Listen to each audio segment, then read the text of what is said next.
News 18 लोकमतच्या कार्यालयामध्ये गणपती बाप्पाच्या दर्शनासाठी आज आलेत राज्याचे गृहराज्यमंत्री योगेश कदम. योगेशजी, खूप खूप स्वागत तुमचं न्यूज 18 धन्यवाद. लोकमतमध्ये. थँक्यू. गणेशोत्सव आहे, संपूर्ण राज्यभर तुमचं लक्ष असेल कसा सुरू आहे गणेशोत्सव, आणि त्याचसोबत तुमचा म्हणजे पर्सनली अगदी म्हणजे कोकणकर म्हणून किती ओढ असते प्रत्येक वर्षी गणेशोत्सवाला गावाला जाण्याची, किंवा काय त्याबद्दल?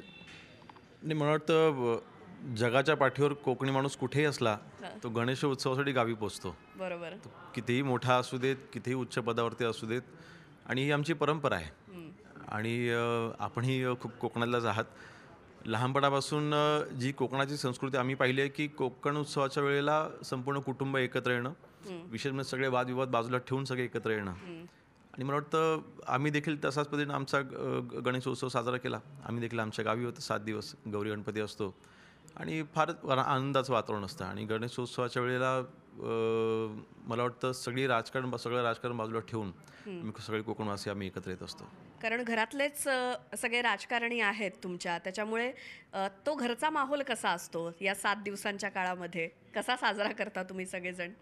नाही, आम्हाला अजूनही आठवतं आहे. म्हणजे कोकणामध्ये एक कला आहे, जाखडी कला. हां. जाखडी कला आता आमच्याकडे आम्ही गेले वडिलांनी सुरू केलेली ही परंपरा गेली 35 वर्ष आम्ही त्याचं जे वाद्य वगैरे जे लागतं, म्हणजे ढोल असेल, नाल असेल, टाळ असेल, आम्ही मोफत वाटप करतो.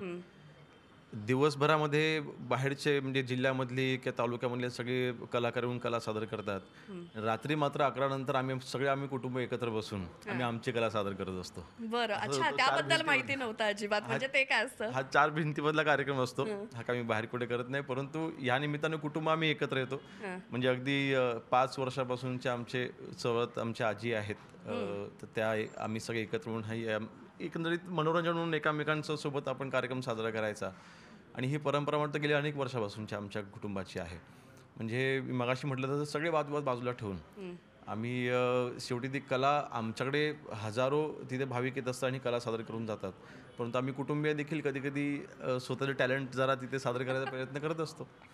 बरोबर आहे. एक म्हणजे दैनंदिन आपल्या जीवनापासून एक काहीतरी विरंगुळा सगळ्यांनाच, प्रत्येकालाच तो असतो. हो हो. बरं, या गणेशोत्सव काळामध्ये अगदी सार्वजनिक गणेशोत्सव मंडळं म्हटली किंवा काय, आता संपूर्ण राज्यभराचा जर विचार केला ते गृहराज्यमंत्री म्हणून गर्दी असते. खास करून मुंबई पुण्यासारख्या शहरांमध्ये खूप मोठी गर्दी असते, लोंढे असतात, कुठून कुठून लोक येतात गणपतीच्या दर्शनासाठी. तेव्हा कुठेतरी कायदा सुव्यवस्थेचा प्रश्न निर्माण होऊ नये यासाठी काय सरकार करतं, किंवा कशी काळजी जनतेच्या सुरक्षेची घेतली जाते? नाही, यावेळेला स्पेशली मी सांगेन, कारण आपण माननीय मुख्यमंत्री महोदयांनी ज्यावेळेला बैठक घेतली या संदर्भात, आणि काही निर्देश देखील दिले होते, आणि देवेंद्र फडणवीस साहेबांनी क्लिअर मेन्शन केलं होतं की आपण ॲडव्हान्स टेक्नॉलॉजीचा वापर केला पाहिजे. तर यावेळेस पहिल्यांदा आपण AI टेक्नॉलॉजीचा वापर केलेला आहे सिक्युरिटीच्या मेजर्स घेण्यासाठी. स्पेशली लालबागचा राजा असेल किंवा काही जे सेन्सिटिव्ह आपले ठिकाणं आहेत, काही सार्वजनिक मंडळांकडे आपण एक सेन्सिटिव्ह मंडळ म्हणून आपण पाहतो. आता उद्या विसर्जन होणार आहे, तर असे काही स्पॉट्स आहेत ज्या ठिकाणी आपण AIचा आपण वापर करतो आहे. फेस रेकग्निशन कॅमेराज असतील, किंवा अगदी आपण जे कॅमेरा सेट केलं आहे ते एक सॉफ्टवेअर आपण तिथे अपग्रेड आपण केलेलं आहे. समजा जगामधला कुठलाही आपल्याकडे एक डेटाबेस आहे, त्या डेटाबेसमधला असलेला एक साधा चोर जरी त्या कॅमेरामध्ये सापडला किंवा त्या कॅमेऱ्याच्या समोर आला, लगेच त्याचा अलर्ट आपल्याला मुंबई पोलिसला मिळेल किंवा आपल्या पोलिसांना मिळेल आणि आपण त्याला पकडू शकतो. इतकी ॲडव्हान्स टेक्नॉलॉजी आपण आता वापरतोय. आणि अशा विविध ॲडव्हान्स टेक्नॉलॉजीचा वापर करून यावेळेला आपण सिक्युरिटी मेजर्स आपण घेतले आहेत. त्यामुळे, आणि मला वाटतं महाराष्ट्राचा आणि विशेषतः मुंबईचा जर का आपण इतिहास पाहिला, कधीही गणेशोत्सवावरती कधी गालबोट लागलेला नाही आणि कायदा सुव्यवस्था प्रश्न कधीच निर्माण झालेला नाही. म्हणजे बाप्पाची कृपा देखील तितकीच आहे. आणि म्हणून मला वाटतं यावर्षीचा गणेशोत्सव देखील आपल्याला माहिती आहे की मराठा आंदोलन हे झालेलं असताना देखील आपण अतिशय चांगल्या पद्धतीने गणेशोत्सव आपण साजरा करतोय. कुठे जाणवलं देखील नाही त्याचा कुठेही परिणाम, आंदोलनाचा गणेशोत्सवाच्या आनंदोत्सवामध्ये कुठे त्याचा परिणाम झाला नाही. मग चांगली मोठी अचिव्हमेंट आहे मला वाटतं ती. त्यामुळे अतिशय योग्यरित्या आपण कायदा सुव्यवस्था हाताळतोय. बरोबर आहे. हे 10 दिवसाचे तर गणपती पार पडलेत, मात्र आता उद्या महत्त्वाचा दिवस म्हणजे तो गणेश विसर्जनाचा. तर काही तासातच मिरवणुका निघणार आहेत मुंबई, पुणे किंवा संपूर्ण महाराष्ट्रभरामध्ये. काय आहेत त्या सूचना की न्यूज 18 लोकमतच्या माध्यमातून तुम्ही सार्वजनिक गणेश मंडळांना देऊ इच्छिता? नाही, मला वाटतं पोलिसांनी जे काही समन्वय साधलेला आहे, त्या संबंधित अधिकाऱ्यांनी मंडळांसोबत बैठका देखील घेतलेल्या आहेत. आपल्याला दिलेले फक्त ज्या सूचना त्या फक्त पालन केल्या पाहिजेत. एकच आहे, पहिल्यांदा काही मिरवणूक निघत नाही आहेत, मंडळ काही नवीन नाही आहेत, सगळी जुनी मंडळं आहेत, सगळे अनुभवी आहेत. जर का पोलिसांनी काही रिस्ट्रिक्शन घातले असेल तर ते सिक्युरिटी मेजर्ससाठीच घातलेले आहेत.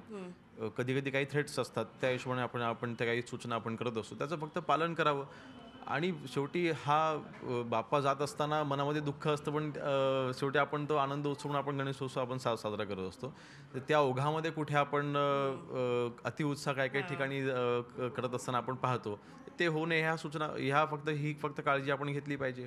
उर्वरित आपण शेवटी आपण एन्जॉयच केलं पाहिजे. बरोबर आहे. पण आत्ता अगदी मुंबईत असेल किंवा अशा काही शहरांमध्ये बॉम्बची धमकी किंवा काही अशा पद्धतीचे काही कॉल्स येतात किंवा जे अननोन हे कॉल्स येतात, तसं कालचा एक प्रकार घडला. तर त्या पार्श्वभूमीवर काय विशेष काळजी मुंबई संदर्भात? नाही आपण शेवटी आपली इंटेलिजन्स ॲक्टिव्ह असतेच. त्याच्यामध्ये ज्यावेळेला असे मेसेजेस किंवा काही ईमेल्स किंवा असे काही कुठल्याही माध्यमातून जेव्हा असे मेसेज वगैरे येतात आपण पहिला सोर्स आपण शोधत असतो. काल जो काही मेसेज आलेला आहे त्या संदर्भात देखील आपण सोर्स आपण शोधत आहोत. सध्या तरी त्याचं कुठली थ्रेटनिंग वाटत नाही आहे प्रायमा फेजी. परंतु आपण त्याची अजून चौकशी चालू आहे आणि मुंबईकरांना आम्ही आश्वासित करू इच्छितो की ह्या संदर्भात कोणालाही घाबरून द्यायचं कारण नाही, पॅनिक व्हायचं कारण नाही. आपण सर्व सुरक्षित आहात. मुंबई पोलीस अतिशय उत्तमरित्या हा विषय हाताळते. बरं, अगदी गणेशोत्सवाच्या तोंडावरच तुम्ही PSI भरतीची घोषणा केलेली होती. तर ती भरती किंवा ती सगळी प्रक्रिया कशी राबवणार आहे सरकार किंवा तुमचं खातं? नाही एक ह्याच्यामध्ये 2022ला खरं तर हा शासन निर्णय ह्या अगोदर झाला होता. पण 2022ला हा रद्द केला गेला. माननीय मुख्यमंत्री महोदयांची मी मागील एप्रिल महिन्यात मी भेट घेतली. काही माझ्याकडे शिष्टमंडळ आलं होतं. बेसिकली आता आजच्या घडीला महाराष्ट्रामध्ये 2000 PSI पदं रिक्त आहेत. रिटायरमेंटची जी रिक्त होतात ती रिक्त आहेत.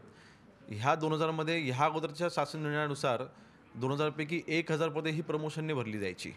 परंतु आता मात्र त्या 1000 पैकी म्हणजे 2000 पैकी 500 पदं ही डिपार्टमेंटल परीक्षा होतील आणि आता जे हवालदार किंवा शिपाई किंवा अंमलदार आपले जे तरुण मुलं आहेत 35च्या आतले त्यांच्या परीक्षा होऊन ते आता PSIने प्रमोट होतील. म्हणजे तरुण PSI आपल्याकडे जास्त तयार होतील. म्हणजे समजा आता 2000 हे रिक्त आहे त्याच्यापैकी 25% हे आता तरुण PSI आपल्याकडे तयार होतील. त्याचा फायदा असा होईल शेवटी इन्व्हेस्टिगेशनमध्ये जेव्हा तरुण मुलं जेव्हा तिथे इन्क्लूड होतील किंवा PSI होतील, नवीन ऊर्जा असते, एक नवीन एनर्जी असते, धावपळ करायची क्षमता जास्त असते, शारीरिक किंवा मानसिक म्हणा. त्याचा एक चांगला इम्पॅक्ट नक्कीच आपल्या डिपार्टमेंटमध्ये हळूहळू पाहायला मिळेल. बरं, या सण उत्सवाच्या काळामध्ये म्हणजे शहरचे गृहराज्यमंत्री म्हणून एक आव्हान किंवा एक थोडंसं टेन्शन किंवा कसं होईल काय होईल, सगळे प्रत्येक उत्सव अगदी सुरळीतपणे किंवा कुठेही गालबोट न लागता पार पाडवायत ही तुमची एक मोठी जबाबदारी आणि प्राथमिकता सुद्धा असते. त्यामुळे तो सगळा बॅलन्स करणं कसं म्हणजे कितपत कसरत होती? नाही आता सध्या तर माझ्याकडे गृह तर आहेच, पण उर्वरित 4 खाती देखील आहेत. बरोबर.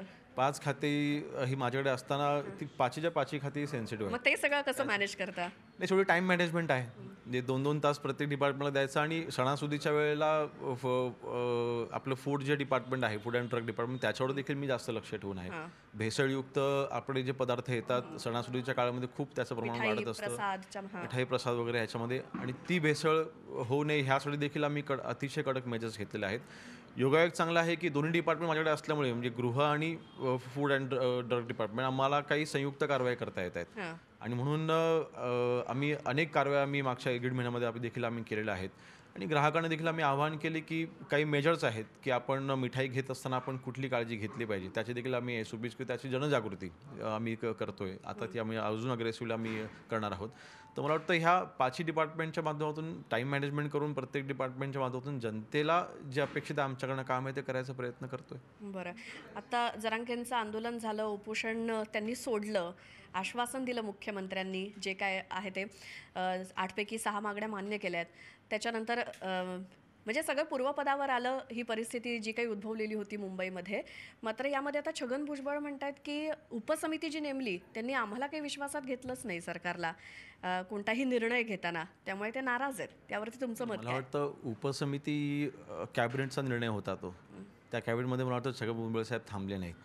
जर का ते थांबले असते तर कदाचित त्यांना तो निर्णय त्यांना मत मांडता आलं असतं. माननीय मुख्यमंत्री महोदयांनी देखील स्पष्टपणे सांगितलेलं आहे की OBCच्या आरक्षणाला धक्का न लावता हे आम्ही करतोय.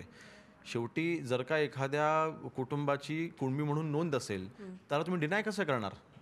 त्याला तुम्ही नाही म्हणू शकत नाही ना. जर का नोंद सापडते उदाहरणार्थ समजा फक्त उदाहरण म्हणून सांगतो, योगेश कदमच्या पूर्वजांची कुणबी म्हणून नोंद जर का सापडली, म्हणजे ते शेती करत होते आणि आजही शेती करत आहेत, त्यांना तुम्ही डिनाय कसं करणार? त्यांना तुम्ही नाही म्हणू शकत नाही, कारण शेवटी तर कुणबी म्हणून त्यांची जात आहे ना. आणि म्हणून मला वाटतं ह्यामध्ये ओबीसी मराठा हा वाद न लावता इनफॅक्ट पुढाऱ्यांनी ह्याच्यामध्ये पुढाकार घेऊन, नेत्यांनी याच्यामध्ये पुढाकार घेऊन दोन्ही समाजामध्ये सलोखा कसा निर्माण होईल, गैरसमज कसे होणार नाहीत असे आपण प्रयत्न केले पाहिजेत. माननीय मुख्यमंत्री महोदयांशी नक्कीच मला वाटतं भुजबळ साहेबांची चर्चा झालेली आहे हो. आणि माझा विश्वास आहे की फडणवीस साहेब नक्कीच त्यांची मनधरणी करतील. हो, कारण तुम्ही जे जसं म्हणालात की भुजबळ साहेब निघून गेले होते कॅबिनेटमधनं, तोच प्रश्न मुख्यमंत्र्यांना विचारला होता, पण ते म्हणाले की नाही, निघून वगैरे गेले नाहीत, माझं त्यांच्याशी बोलणं झालेलं आहे. नाही, माझा विश्वास आहे की फडणवीस साहेबांचं जर का भुजबळ साहेबांचे बोलणं झालं असेल तर फडणवीस साहेबांचं कन्व्हिन्सिंगपेक्षा जास्त मोठी पॉवर कोणाकडेच नाही. त्यांची क्षमता जी आहे ती नक्कीच, की निर्णय हा ओबीसीवरती अन्यायकारक नाही, नक्कीच ते भुजबळ साहेबांना समजण्यामध्ये यशस्वी होतील. बरं, आता या गणेशोत्सवाच्या पार्श्वभूमीवर संपूर्ण राज्यासाठी काय मागितलं गणपती बाप्पाकडे? मी लहानपणापासून कोकणाचं राजकारण जवळनं पाहिलं आहे, कोकणाचा विकास मी फार जवळनं पाहिलेला आहे आणि माझं नेहमी म्हणणं राहिलं आहे, कोकण आम्ही विकासाच्या दृष्टीने खूप मागे आहोत उर्वरित महाराष्ट्रापेक्षा. तर मला फक्त कोकणाचा विकास करण्यासाठी मला सद्बुद्धी आणि शक्ती दे, एवढं मी मागण्या बाप्पाकडे केलेलं आहे. बरं, पण जो काही आपला मार्ग अजून जो रखडलेला आहे तो नाही, तो मला वाटतं जवळपास 80-85% आता मार्ग म्हणजे काम पूर्ण झालेलं आहे. 2 फक्त बायपास माणगाव आणि इंदापूर रायगड जिल्ह्यामधले जे आहेत ते फक्त त्याच ठिकाणी कामं आता चालू आहेत. मला वाटतं 1-1.5 वर्षाच्या आतमध्ये हा मार्ग 101% म्हणजे मला माहिती आहे, हे दर गणपतीला आता आम्ही सांगतोय. तेच. दर गणपतीला म्हणजे आता नेते मंडळी आम्ही कोकणकर आश्वासन कंटाळलेत देत हे असतो. उत्तर ऐकून. परंतु नक्कीच सध्या आता जे काम चालू आहे, कारण काही तांत्रिक अडचणी आल्या होत्या, काही भूसंपादनाच्या अडचणी आल्या, काही कॉन्ट्रॅक्टर्समुळे अडचणी आल्या, परंतु आता मात्र सगळ्या अडचणी दूर होऊन काम गतीने चालू आहे. यावेळी देखील कुठलीही तक्रार कोकणवासियांची प्रवासाच्या वेळेला आलेली नाही. आमचे भरतशेठ गोगावले स्वतः 12 तास रस्त्यावरती बसून होते, खुर्ची लावून बसून होते आणि जी काही अडचण होती त्यांनी त्या तिकडे दूर केलेली आहे आणि नक्कीच पुढच्या वर्षीचा प्रवास हा सुखकर होईल. बिलकुल. खूप खूप धन्यवाद योगेश कदमजी, तुम्ही इथे आलात त्याबद्दल. थँक्यू, धन्यवाद, थँक्यू.